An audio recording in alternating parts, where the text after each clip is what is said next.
Hey guys, what's up? In this tutorial we're going to teach you how you can change or adjust the line spacing in your documents in the Google Docs mobile application.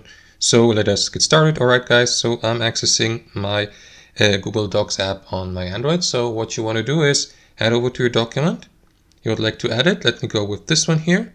So what you want to do is tap into that text field here with your finger, and after that your keyboard on your display will pop up here at the bottom, and above that keyboard here in the top right you will see that symbol A with these lines. Tap into it to access your text formatting options, and from that menu simply swipe down till you get to the line spacing, and here simply use these buttons minus or plus to adjust your line spacing, and you will see the preview here in your text above. So let me switch from 1.15 to a line spacing of 1.5 or 2.0, and that's it. That's how I do it, guys. So thanks for watching and have a wonderful day.